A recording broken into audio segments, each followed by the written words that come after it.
Olá, tudo bem com você? Bom, espero que sim, você torcedor do Fortaleza, você torcedora do Fortaleza, vocês meus amigos torcedores do São Paulo, tudo bem? Presumo que no caso sim, no outro caso nem tanto, é normal, faz parte do jogo, faz parte do futebol também. Falemos neste vídeo sobre o jogo do São Paulo contra o Fortaleza, partida em que o Leão do PC levou a melhor. Vamos aqui falar um pouco sobre alguns acontecimentos do jogo, analisar a partir do ponto de vista de cada equipe. Eu dizia numa live pré-jogo que o Fortaleza era favorito para vencer o São Paulo. Eu dizia isso a partir do que eu vejo no ponto de vista do jogo mesmo. Do jogo mesmo. Aquilo que cada equipe joga e também o encaixe que se apresenta dentro da partida para uma equipe e outra.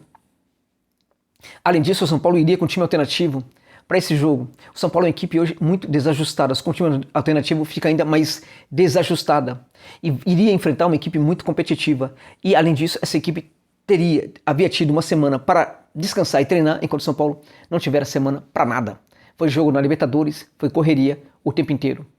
Departamento médico entrando em campo com a ausência de alguns jogadores-chave. Teve também o Dani Olímpico, que não esteve presente porque foi passear em Tóquio. Então a coisa realmente se complicou de novo para o São Paulo. Problemas entraram em campo também em favor do São Paulo. Na verdade, contra o São Paulo e em favor do Fortaleza. Problemas do tricolor que favoreceram, no caso, o Fortaleza. Mas, curiosamente, do ponto de vista do São Paulo, gente, adotando aqui o ponto de vista do São Paulo, por mais que torcedor não goste disso, eu preciso dizer, o São Paulo não fez um jogo ruim. O São Paulo sinalizou nessa partida que, sim, de fato, está evoluindo. O São Paulo deu sinais de que pode perfeitamente eliminar o Racing da Libertadores de América e acho que vai eliminar o Racing da Libertadores de América.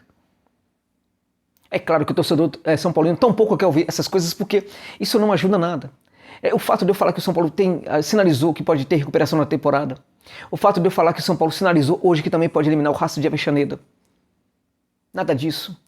Nada disso serve para o torcedor São Paulino, que é hoje um torcedor muito machucado em função não somente dos acontecimentos desse jogo, mas em função também de outros acontecimentos que rondam o clube do Morumbi. Eu entendo, eu aceito, eu respeito aqueles que discordam de mim, aqueles que acham que as minhas palavras não ajudam em nada. Mas eu acho sim que o São Paulo apresentou hoje alguns sinais de que pode ser sim uma equipe muito competitiva muito competitiva sim na temporada. E acho que essa recuperação que já vinha em curso, aconteceu nas duas vitórias que a equipe teve em seguida, e além disso, nesse jogo complicado que fez contra o Fortaleza, isto vai se materializar sobretudo na vitória contra o Racing. Mas, se a equipe fez esse bom jogo, por que perdeu? Eu disse que a equipe fez um bom jogo. A maior parte dos jogadores esteve abaixo. Então como é que a gente fala isso? Como é que explica isso? Parece que não bate. A maior parte dos jogadores esteve abaixo. E a equipe fez um bom jogo. Como é que é isso? Na verdade, hoje o São Paulo foi muito mais uma equipe do que individualidades. Hoje o São Paulo foi interessante, na minha opinião, porque conseguiu se mostrar como equipe. Hoje todos aqueles probleminhas que o São Paulo apresenta dentro de campo, hoje não foram a campo. Hoje a equipe esteve presente. E os jogadores não estiveram bem, mas a equipe conseguiu salvar muitos dos jogadores. Tão pouco isso importa que a equipe perdeu. Eu acho que importa para o restante da temporada. Acho que importa para gerar uma confiança na equipe. E neste momento é muito importante que lá no Morumbi as coisas sejam muito calmas. O técnico Crespo deu uma entrevista ali muito chocante ali no final da partida, né? Eu não vi a entrevista depois, eu acabei vendo agora há pouco, revendo um pouco da entrevista agora. E realmente é muito decepcionante. Agora, naquele momento, gente, o departamento de futebol deveria estar presente no jogo. Deveria entrar naquela sala de entrevista, deveria afastar o técnico. É para isso que serve o departamento de futebol também. Nos momentos difíceis, o pessoal do futebol tem que se apresentar. Nos bons momentos, o pessoal do futebol tem que deixar o técnico com os seus jogadores aparecerem em público. Nos momentos difíceis, o pessoal do futebol, gerente de futebol, diretor de futebol, essas pessoas precisam apresentar-se. E elas não apareceram de novo. No São Paulo, os seus dirigentes não aparecem nos momentos difíceis. E é claro que muita gente está questionando o Crespo. Acho que calmaria neste momento é muito importante. As coisas podem ficar muito mais complicadas caso o Crespo agora, neste momento, saia do São Paulo, mesmo que em alguns momentos ele também tenha contribuído um pouco para que o jogo do São Paulo não seja tão bom assim. Ele tem muitos motivos para criticar, para reclamar também, ele não reclama de nada. No São Paulo hoje, ele é o menos culpado pelo que está acontecendo. Tem muita gente que está criticando, eu também critico o Crespo, e já critiquei muito em outros momentos também. Eu falei quando ele foi apresentado ao São Paulo que ele poderia ser um técnico interessante para o São Paulo, mas que da minha lista ele não era o primeiro. Naquela ocasião eu falei isso. Porque, na minha opinião, na hora de vivenciar uma situação problema, eu via técnicos muito mais experimentados para lidar com essa situação do que o próprio Hernan Crespo. E o São Paulo é um clube que é um clube problema. Isso parecia que não estava mais acontecendo, voltou a aparecer. Então as coisas não funcionaram muito para o jogo do São Paulo. Acho que a primeira linha, como eu disse ali, teve esse bom funcionamento aí da parte do Arboleda. O Bruno Alves não comprometeu tanto assim, mas acho que naquela bola do gol, ele estava atrás do jogador, dá para entender, mas se tivesse um tempo de bola notável, ele poderia perfeitamente cortar aquela bola aérea. Então, acho que, de qualquer maneira, não houve ali um grande problema. Reinaldo fora de posição, naquela situação ali, naquele setor do campo, eu não gosto, achei que não funcionou. Não funcionou muito bem, acho que o Reinaldo não foi bem. O Luan também não foi bem. O Luan está distante de ser aquele jogador que brilhou, sobretudo no título do Campeonato Paulista. Igor Gomes também, muito abaixo. Nestor também, muito abaixo. Aquele setor tinha ali, não somente o Léo, mas tinha também o Nestor. Era um setor que poderia gerar muito jogo, aquele setor esquerdo. Nada aconteceu ali, porque o Fortaleza bloqueou muito bem, mas também os jogadores do São Paulo conseguiram aceitar com muita facilidade a ótima marcação dos jogadores do Fortaleza, diga-se, né? Ali no ataque a gente teve ali a presença do Cone, o Pablo, pelo menos não jogou com aquele que quer ser o Cone, que quer aprender com o Cone a ser um Cone melhor que ele, que é o Vitor Bueno, que depois entrou no final da partida. Ali, claro que com o Pablo não funcionou. E eu fiquei impressionado na transmissão, como as pessoas estavam tentando, estavam aliviando para esse jogador. Como aliviam para ele. Bom de chegar lá também que na transmissão de novo, né? Transmissão de novo, alguém fazendo informação errada, pautando informação errada sobre o Fortaleza. E se o Marcelo Paes não entrasse no ar, a coisa não seria corrigida.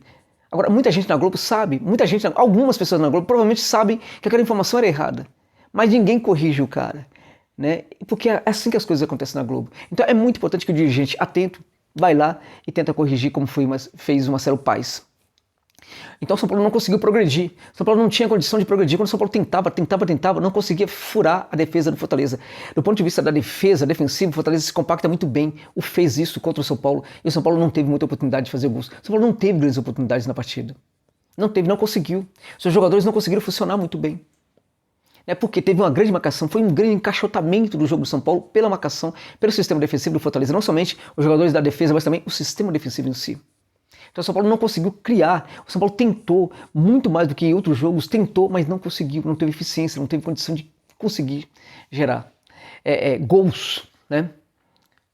Então o São Paulo não conseguiu vencer porque não teve o melhor do seu futebol acontecendo, teve muitos dos seus problemas entrando dentro de campo e porque também enfrentou um grande adversário. Do ponto de vista do Fortaleza, Fortaleza de novo fez uma grande partida. Fortaleza soube vencer o São Paulo. E as manchetes nos jornais não deveria ser São Paulo perde para o Fortaleza tal, no Morumbi. As manchetes devem ser Fortaleza vence o São Paulo no Morumbi. Porque o Fortaleza venceu muito mais o São Paulo do que o São Paulo perdeu para o Fortaleza. O São Paulo soube vencer o São Paulo muito mais do que o Fortaleza, do que o São Paulo perdeu para o Fortaleza. Fortaleza conseguiu ter o protagonismo da partida. Quando teve menos a bola, teve o protagonismo mental. No começo do jogo, Fortaleza teve ali até um momento de maior posse de bola. Depois entregou essa posse de bola. Nos momentos em que teve menos posse de bola, soube se trancar no seu campo de defesa, soube trabalhar muito bem no meio de campo, soube se compactar, cortar espaço, cortar linha de passe, se movimentar muito bem. Hoje um jogador para mim que eu sempre acho que há um problema no jogo dele, que é o problema de trabalhar sem a posse de bola, se posicionar sem a bola. Hoje para mim foi um dos grandes jogadores neste quesito. Esse jogador foi o Ronald, fez uma partida extraordinária. Hoje ele fez uma partida tão boa que o Fortaleza conseguiu até mesmo vencer de novo e vencer sem precisar do grande jogo do Ederson. O Ederson hoje ele não fez uma partida ruim, mas ele não comprometeu, mas ele não fez um jogo interessante. Ele não conseguiu, neste jogo, voltar a ser o Ederson de outros momentos. Não é que ele foi mal, mas não precisou, gente, porque o Ronald jogou pelos dois. O Ronald conseguiu, inclusive, liberar o Ederson para trabalhar um pouco mais no setor de ataque em alguns momentos. A movimentação do Ronald hoje é uma coisa para a gente pensar como o garoto pode, já deu sinais de evolução, evoluiu neste jogo e pode evoluir muito mais. Ele faz uma assistência por elevação ali, que seria um grande gol do Fortaleza, um grande gol, e seria interessante que o gol acontecesse até mesmo para que ele, Ronald se consagrasse um pouco mais, porque ele merece. Então fez um grande jogo. Acho que da linha defensiva do Fortaleza, o Benevenuto foi muito bem, foi o melhor daquela primeira linha. O Tite também fez um jogo muito bom, mas eu destaco bastante o Benevenuto, porque parece que ele era um jogador que vinha numa fase muito ruim no Botafogo, era muito criticado pelos torcedores. O que está jogando hoje o Benevenuto é um negócio impressionante. Então fez uma grande partida também o Benevenuto. Acho que ali o Pikachu fez um jogo tático interessante, teve muita contribuição defensiva, não se apresentou muito no setor de ataque, mas também não fez um jogo ruim. O Robinson é o cara que vai perder gol, gente, mas é o cara que vai guardar, é o cara da intensidade, da entrega, pouco se entrega tanto como ele numa partida, e ele foi hoje um dos melhores jogadores na partida contra o São Paulo. Um outro que foi muito bem, o Lucas Crispim também jogou muita bola. Neste jogo, o Crispim voltou a ser aquele jogador do começo do campeonato em que ele era muito diferenciado, fazia muita diferença para a equipe quando atuava ali pela área esquerda. Hoje ele foi esse jogador de novo, um jogador que faz muita diferença e que é muito útil para a equipe do Fortaleza. O David, na minha opinião, foi um jogador hoje que esteve desatento na partida, não foi bem na partida, os gols que ele perdeu não pode perder, um atacante não pode perder aqueles gols. Inclusive, acho que do ponto de vista do comportamento, em alguns momentos ele não foi bem também. Em alguns momentos ali querendo cavar pênalti, querendo cair na área e tal, isso não é o jogo que tem que acontecer. Inclusive o Voivoda deve chamar a atenção dele, porque esse tipo de coisa não deve se repetir.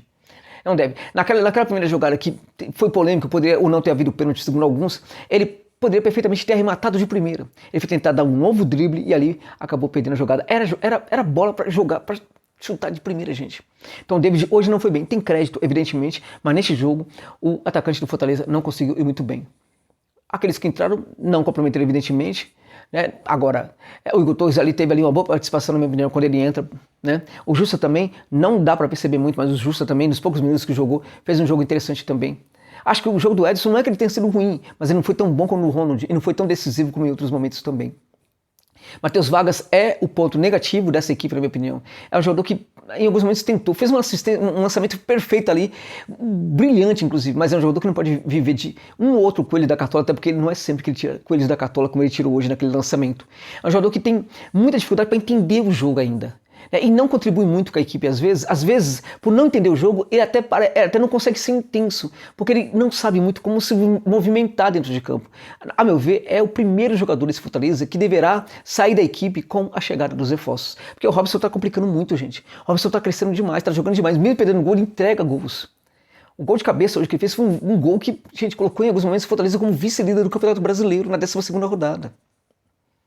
Entende? Então acho que o Robson está cavando mesmo a sua titularidade aí, vai ser muito difícil tirar da equipe.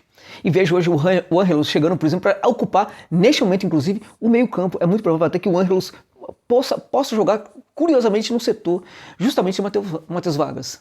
Ou jogar como centroavante também, ou lado de campo, eu acho que está complicado, porque para aquele lado do campo ali, por exemplo, a gente está muito bem ocupado. O Ângelos pode perfeitamente jogar como meia, pode jogar como centroavante, ele oferece essas possibilidades para o Voivoda. Hoje a equipe do Fortaleza foi brilhante, gente, foi brilhante de novo, soube vencer uma equipe difícil, a equipe que estava se recuperando, que estava sinalizando recuperação no campeonato, vinha de 2 vitórias e vencer fora de casa, mais um tabu quebrado. Nunca venceram o São Paulo no Morumbi pelo Campeonato Brasileiro, venceu hoje. Porque todos os recordes o Fortaleza vai quebrar nessa temporada. Fortaleza hoje é uma equipe que na Copa do Brasil, qualquer adversário que encarar o Fortaleza vai pensar seriamente na sua possibilidade de ser eliminado da Copa do Brasil. E sim, o Fortaleza pode caminhar muito ainda nessa Copa do Brasil. Assim como pode caminhar também no Campeonato Brasileiro. Acho que vai acontecer isso e vai sim chegar à Libertadores de América. Ainda que seja em 7º lugar, em 6º lugar, em 5º, 4º, mas o Fortaleza vai conseguir sim chegar a uma vaga na Libertadores de América. Porque está jogando muito para isso, porque a competitividade cada vez é mais forte. Porque alguns jogadores, mesmo que sem chegar aos reforços, os jogadores que lá estão respondendo demais às exigências que o seu técnico fazem para eles nos treinamentos, na preparação para o jogo e também dentro de campo. Foi uma equipe brilhante hoje dentro de campo, de novo Fortaleza em alguns momentos. Soube superar os seus 20 primeiros minutos ruins de um primeiro tempo que sinalizava ser bem complicado também, mas depois melhorou e soube dominar completamente o jogo no Morumbi no segundo tempo. O domínio que o Fortaleza exerce contra o São Paulo no segundo tempo é muito fruto da qualidade da conversa no vestiário. De novo, o Voivoda foi um dos grandes responsáveis por essa vitória. De novo, o Voivoda foi um dos grandes responsáveis, um dos grandes nomes dessa vitória. O grande Juan Pablo Voivoda, uma das maiores contratações de um clube brasileiro nessa temporada de 2021. Obrigado pela gentileza de ficar neste vídeo comigo, meus amigos e minhas amigas. Até o final.